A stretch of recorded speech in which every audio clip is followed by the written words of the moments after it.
Hi again today, Legs. Saw you this morning at the gym. Yeah, I saw you lifting weights, pumping iron. Pumping iron. Look at those muscles bulging. We're both going to feel it tomorrow. So today we wanted to talk about guilt. Yeah. Are you feeling guilty about something? Are we going to turn this into a confessional? No. No, do you know what? I actually thought this is quite an under-discussed side effect of like personal growth. Oh, interesting. I find that when people going through changes and when they're dealing with, I suppose, personal growth, as it were, they just don't necessarily realize or identify that sometimes they can feel guilty about the changes that are happening.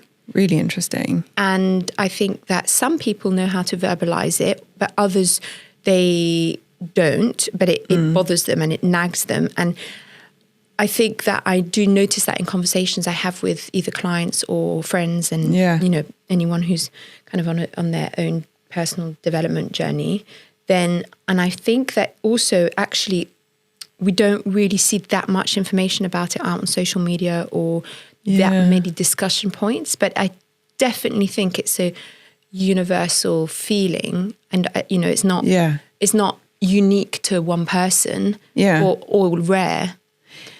So it's interesting because guilt. So I guess starting from the beginning, do you think there are different types of guilt? Starting from the beginning? Yeah. Not from the end? Not from the end. Okay. Starting from the beginning. Is there like a good guilt and like a bad guilt? Well, I think there's a perceived guilt, if that's what we're talking about. Say you're going through your own... Of course, if you have stolen or, lied or...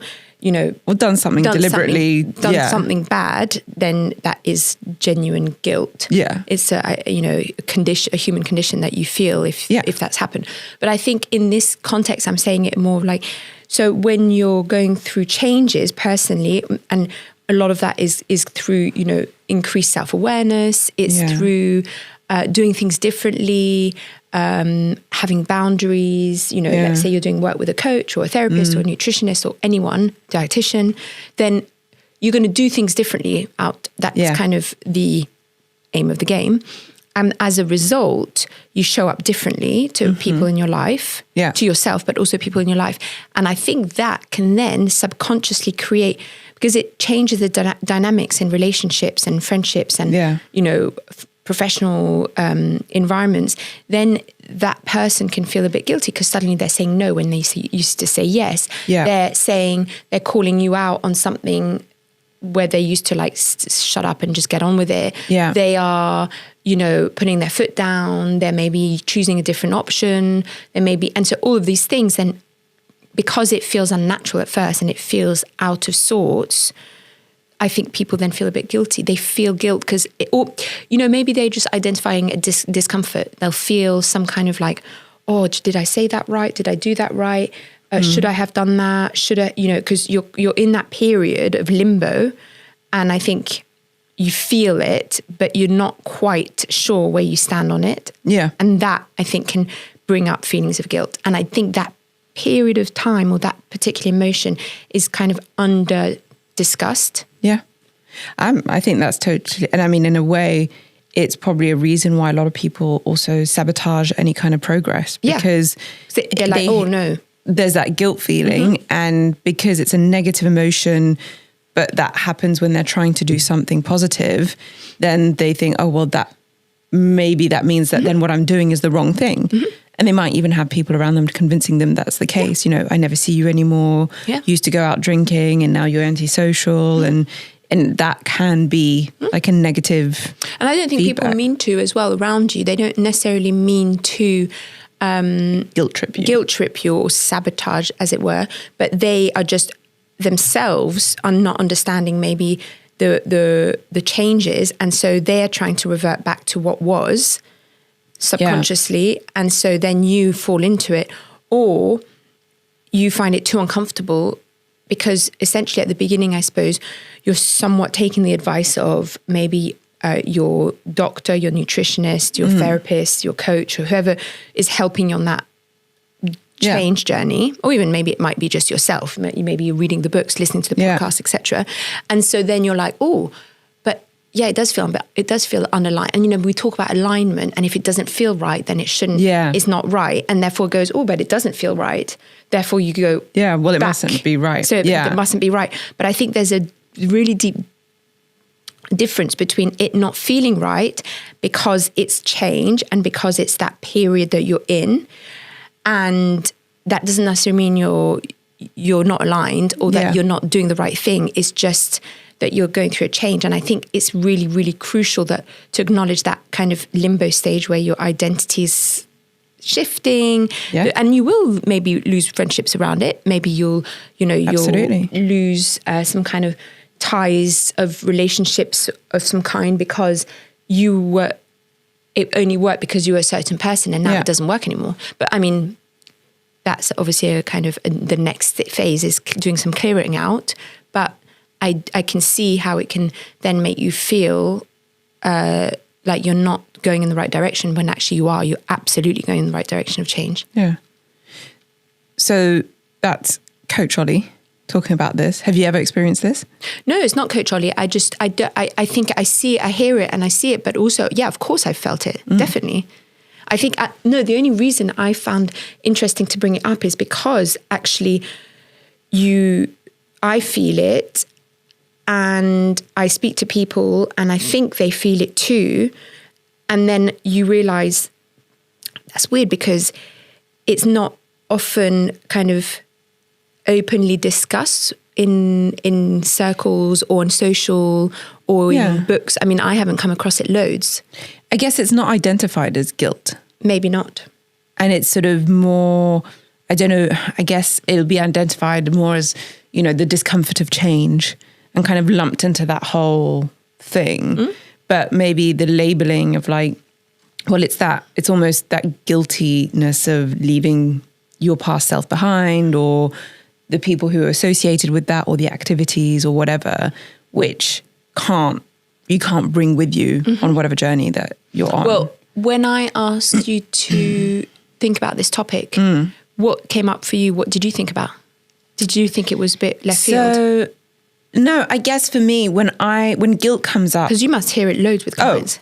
All the time. But it's in a different way. And this is why I kind of was coming on to like, do you think there are different types of guilt? Because I think the one you're talking about is actually, it's a very positive type of guilt because it's one that probably means, well, you're actually doing the identity change. If that's coming up, then it means that you are shifting something concretely.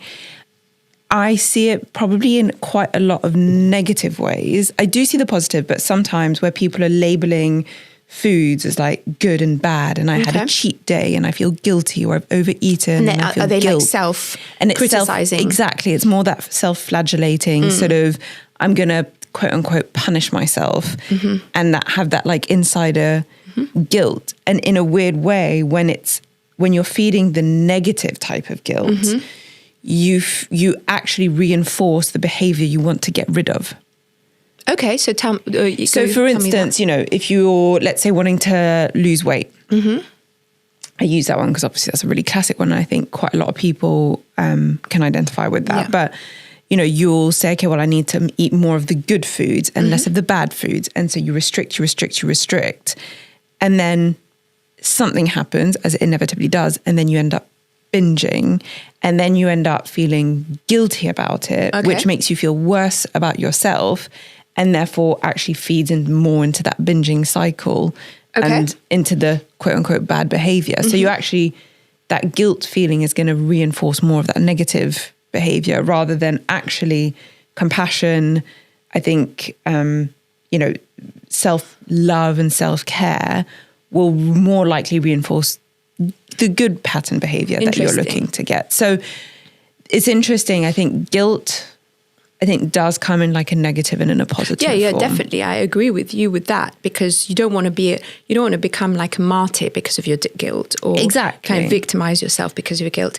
But actually, that just made me think. When I did a bit of research around this topic, I came across there's Brené Brown does this Atlas of the Heart. Did you see this? Yeah. I think I gave you the book. No. But yes, no. I have the book, but it's not. And she identifies, and she makes a definition of guilt and shame. And I think a lot of them are often interused. Yeah. And I think maybe where she says guilt is about something bad you've done. Like I've hurt you. Yeah. Like stole your top. Exactly. Stained it with red wine. Shame is I am bad. Yeah. And so that's a core belief. Yeah. Versus guilt, which is like I suppose a circumstantial ad hoc belief for that moment. Yeah. And actually that did make me think, I hadn't really ever kind of, I suppose, thought about the real core differences, but perhaps what you're talking about is more the shame element, because it's that core belief, like I am no good at losing weight because I couldn't do this. And so there's it, or maybe it starts off as guilt and then it turns into shame. It becomes more of an identity, like of a identifying piece of like. And I think knowing and understanding the differences is really important, because I reckon, like you've said, guilt is probably quite a positive catalyst to moving forwards. Yeah. If you acknowledge it and say, oh, okay, this is what's happening. This is the Whereas I think uncomfortable shame is really like a real negative thing to feel for yourself. Yeah. Not much good will come from feeling shameful. No.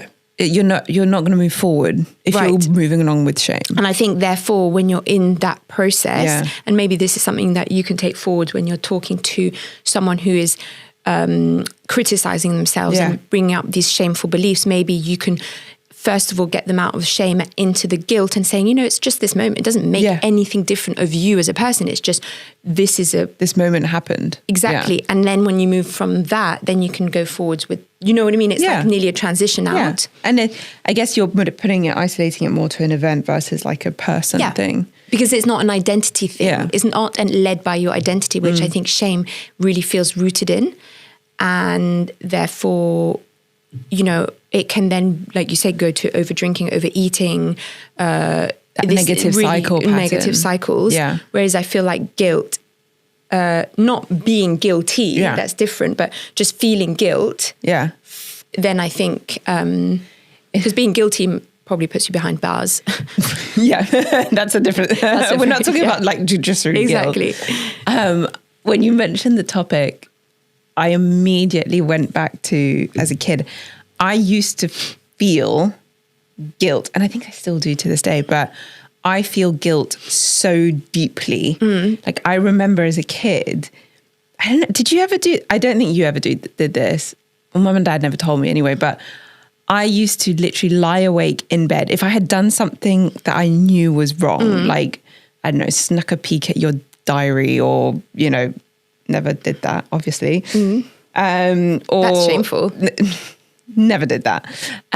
Or like, I remember once I got a girl in trouble at school. Yeah, you did. Okay. Something a bit naughty. I would literally lie in bed, couldn't sleep, and I'd get out of bed, go to mum and dad's room and be like, Mom, Dad, like I have something to confess. And then I would literally just like it come out, spill it out. And then I'd be like, feel better now. Go back to bed, sleep like a baby. Yeah. But you needed to offload it. I have to offload it. Like I just felt it so inherently. I don't know. I used to have this thing now. I don't know if it's about guilt or if it's more about being a hypochondriac. But I had, that story made me think of, I remember so clearly, I once went into mum's drawer and I pulled out a necklace, a pearl necklace, and I was playing with it and I broke the clasp and I just put it back in the drawer.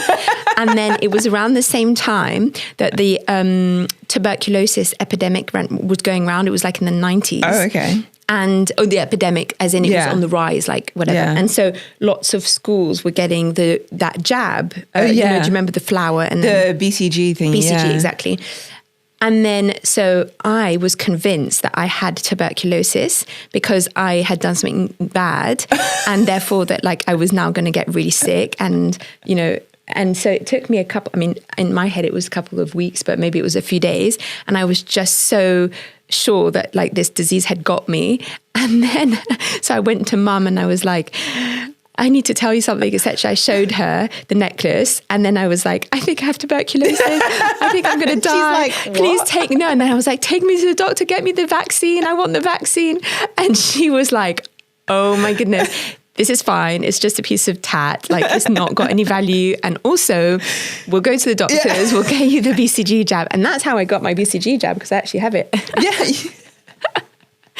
So yeah, I suppose like it was quite like that, a feeling of... But that physical kind of maybe like, that's also just a hypochondriac child. Hypochondriac, but there's like you're associating like something bad, punishment and guilt. I suppose that's more shame actually. I probably felt more ashamed that I had done something and not confessed to it. So I was like, the heavens are going to like punish me. Like with TB. Yeah, with TB. It's very biblical. It's like, I was struck by TB. Exactly. That's like, exactly. But it's the other thing that struck me is, do you think that guilt is also a trait of people pleasers? So yeah, maybe. It's something that I think I self-identify quite a bit as like a bit of a people pleaser. I think I like to please people.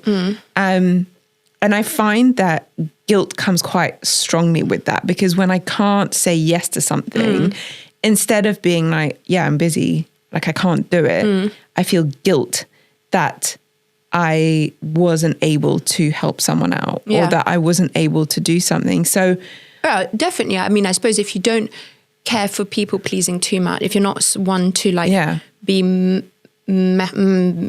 overtly into it, then I suppose you would feel less guilt. I can think of definitely one or two people I know now that you've just said this, who are absolutely not people pleasers. And I could be practically sure that they probably don't have that feeling we're talking about. Yeah. So you're right. It just made me think, if you think of those characters where you can tell they're just, kind of like their orbit, their world, their thing. Yeah. Verging on sometimes a bit selfish or a bit kind of, I'm not saying we're not talking about that, but you know what I mean? Like those specific people who do things for themselves. Yeah. And then you're on the journey or you're not. Yeah. But I don't think they have that feeling of guilt.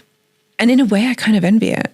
Because I do think... I don't know about that, Oh, really? Yeah, I don't know about that because I think you also miss a lot of connection with people. Yeah, but it can't be like... Oh God, the French word like maladif. Like it can't be like to the point where it's like detrimental to you. No, but that's why people pleasing is not good. Yeah. It's good to be good to please people, but it's not good to be a people pleaser. Yeah. So obviously, and this is where I think there's a fine line, because those people who are on their kind of journey and it's like, I do what I do and, you come on that journey. I don't really envy that because I think you kind of, it's like your little island. Yeah. And yes, from the outside, you look at it and you go like, oh yeah, she's got her shit together. She does what she wants. She lives where she wants. She, has her, she, definitely wears the pants in the relationship, all these things. But then you think, but you're kind of missing connection because you're not really ever vulnerable or letting your guard down or trying to like, hey, because part of people pleasing does give that element of, do you think it's okay? How do you think about it? Like, I guess it's like getting feedback also a little bit on that. Yeah. But it really did make me feel like a big part of times that I feel guilt is when I can't help someone else. Yes. So you've got that feeling. Maybe do you say to yourself like, what kind of thing comes up in your head the moment you feel that guilt? What is the question or the... Well, usually, I mean, it's usually for a very legit reason, but for some reason I'm like, well... When you feel guilt, what is the mental question or note that comes up, like that makes you feel the guilt? It's more just that instant thing that happens when I say no. And it could be like, oh, I had to turn down like going on a holiday with someone because... financial pressures, time pressures, a whole host of... So the question in your head, you go, did I let them down? Yeah. Have I let them down? Even though it's, it's with plenty of notice, and it's based on very But that doesn't matter. The point being is, so the question in your head is, have I let them down? Did I make the right decision? Yes.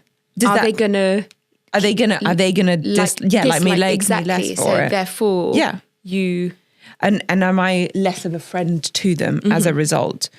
And I think, but now, older, and even though I have, I think, that knee-jerk guilt reaction, and I do go through that, I also have the flip side of it where I'm like, okay, but, it's legitimate reasons. I can't say yes all the time. And I have to, at some point, also look after myself. Like, then I think in life you do need to balance that slight selfishness with that selflessness. And that's where that balance has to come. I mean, and again, that's a very specific type of guilt feeling. Yeah.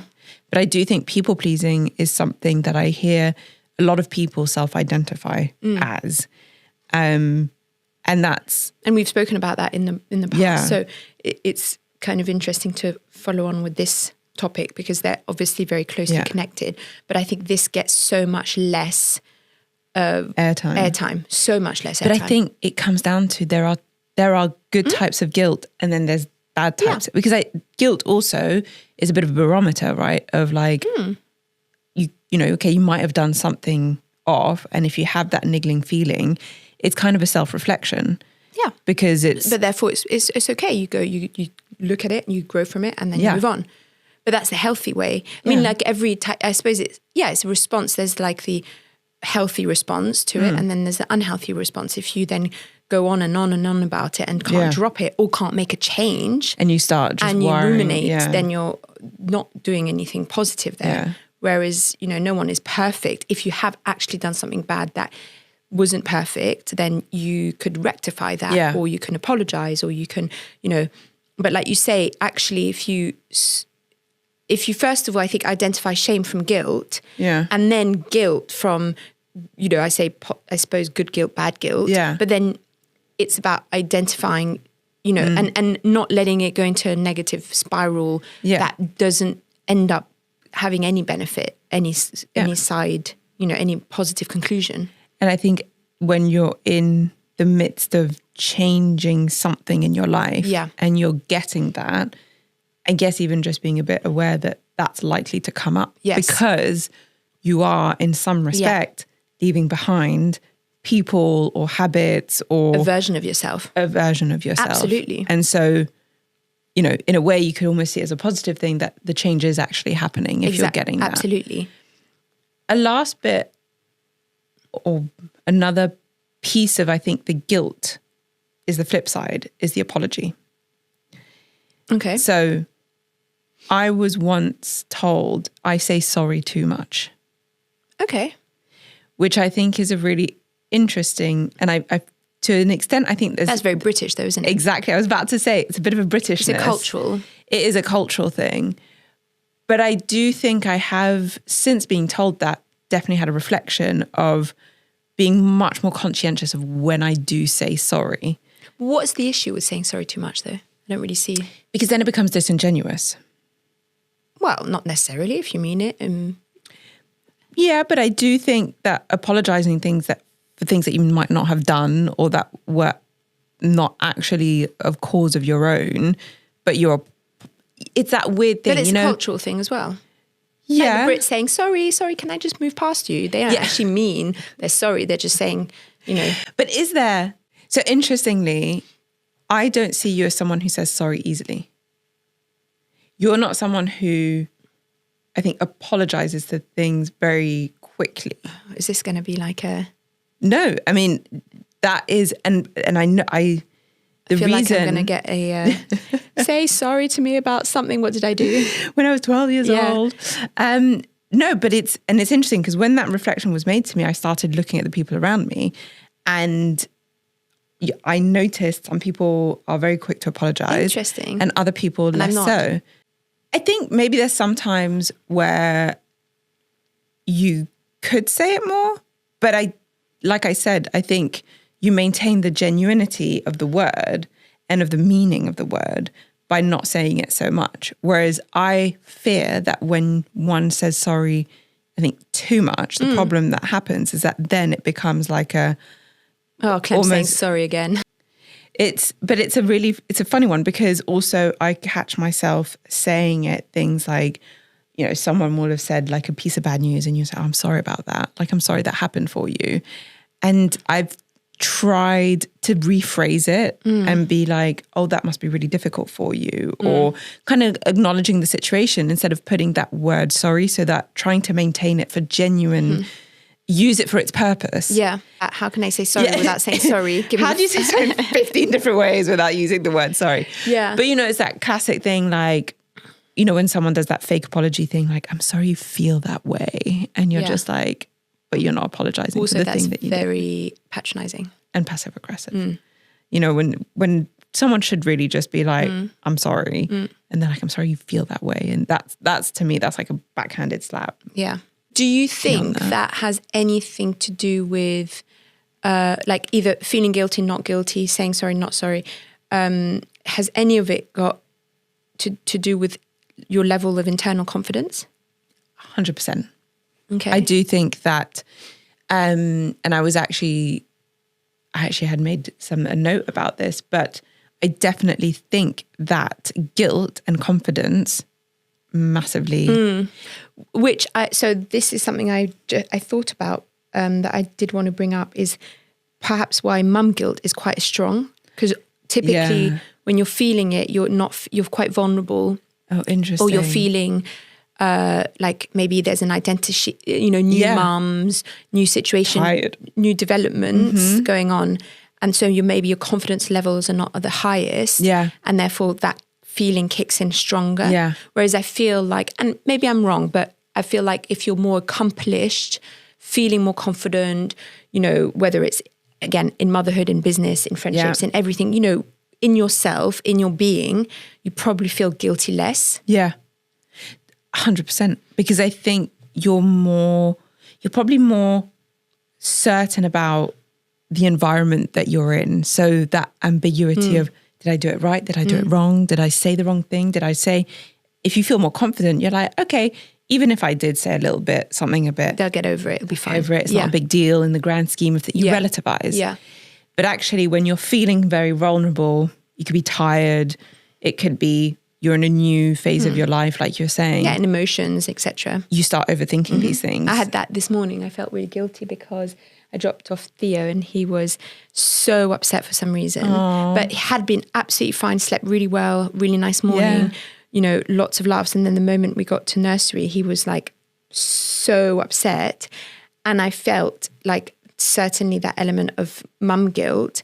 It didn't last too long, actually, because I knew that he was okay. No, because actually I do get it. But I think I felt like he's just going through a phase. Yeah. And, you know, I really was like, if I'd stayed with him and I hadn't dropped him off, what else could I have brought to the table? Just more cuddles. And I did spend about 15 minutes with him. And then eventually I was like, okay, you need to go in and it will be okay. But I just was thinking, it's true that had I slept poorly, had it been maybe a few years ago or in a different set of circumstances, that would have been way worse, that guilt, way worse. Yeah. And you don't bounce back from it as quickly. Yeah. Whereas this time round, I did feel it, but fairly quickly I was able to relativize and put myself back in a position of like, he's fine, he's healthy, he's happy, he was absolutely okay. It's just like a emotional moment that happened, you know? Yeah. So I suppose the bounce back from the guilt is kind of also where you are in that confidence at the time, at that specific time. And interestingly, I think I would put a big bet on the fact that a lot of the times we feel guilty, the things that caused us to feel that guilt, that those people don't necessarily realize that that's happened. I feel like it's something that a lot of the time we put onto ourselves rather than someone putting it on us. That does happen, but where... Oh yeah, it's like a narrative. It's an overthinking thing. It's a narrative in your head that you've created. Yeah. Yeah. And again, that confidence piece happens because the more confident you are, then the less likely you're going to self-impose that guilt on yourself. But then that's the issue. If you're in a kind of journey of self-development and you're going through changes internally, then it will be a bit more, it will feel a bit sharper because you don't have that confidence yet. You're in limbo by default. You're a bit rocky. You're leaving like a chapter behind, maybe not entered a new one. You're in that, no man's land. And that can feel destabilizing. So therefore you do ask yourself those questions and I've certainly been guilty of it at times where I've just been like, did I do that right? Did I behave that way? Or, did I overreact, underreact, et cetera, because you're in that period where you're not maybe as confident as you could be. I think clear example, and I think we can both, we're both in the same situation of starting your own business. And I feel like that takes so much of your time. So interestingly, this weekend, I went to a university reunion. People I haven't seen 15 years. And people were like, oh, where have you been? And what have you been up to? And, part of me, my initial thing was guilt. Like I hadn't interacted with these people for years. But equally, Why did you feel guilt that you hadn't interacted? Because I guess again, it was that sort of like, have I been a bad friend or have I, but then I was like, I lived abroad for 5 years. And then when I came back, didn't like you much anyway. No, but life was a bit turmoil. And then starting a business has been so all encompassing. And, when you're starting a business, funds are usually a bit lower than usual and you're trying to be a little bit more scarce with your resources and things like that. And I know it sounds like a lot of excuses, but I have felt starting a business, especially at the beginning, it's so destabilizing because you kind of feel like, well, I need to be putting all of my time and energy to get this going and to make it off the ground. And I don't know how much is too much, how much is not enough. I want this to be a success, but equally I have to have a social life, but it's all the overthinking. This is the overthinking and this rocky ground of it's a new identity. I'm now a business owner. I don't have a regular paycheck I can just, rely on from a company or something. You're and like, sorry, Steve, I wanted to buy myself a handbag, so I haven't seen you in 5 years' time. Couldn't go for drinks. Really nice handbag though. You went skiing last week, so I couldn't spend any time with you. And so it's one of those things where I felt again that little moment, and then very quickly there I was like, well, it is what it is, and ultimately no one's holding it. Again, it's very much self-imposed guilt rather than anybody else putting it on me. I think so. Probably. I mean, like, I suppose that is part of the conclusion, is that when you're going through that period of your life where you're feeling maybe more guilt than others, other times, I suppose the question to ask yourself is, why am I feeling guilty? And then, is anyone else making me feel guilty? Because probably, like you said, the answer to that is something that you don't need to be necessarily feeling guilty about. And then the second question would be, no one else is actually making me feel guilty, Exactly. I'm creating that for myself. Maybe because I feel lacking confidence, or I feel, that I'm not, as stable as I should be or could be or have been in the past, or I'm just changing the direction that I'm going in, etc. And therefore I'm not able to do the same as before. Yeah. I think maybe also reflect, is this the good kind of guilt because I'm leaving a part of myself behind that I do actually want to change? Or have I, or like you said, is it self-imposed? Is someone imposing it on me? Is it something I need to atone for or, apologize for, and making that sincere? So I think it's being reflecting on where that guilt is coming from. Is it a place of positive or negative kind of feeling? Yeah.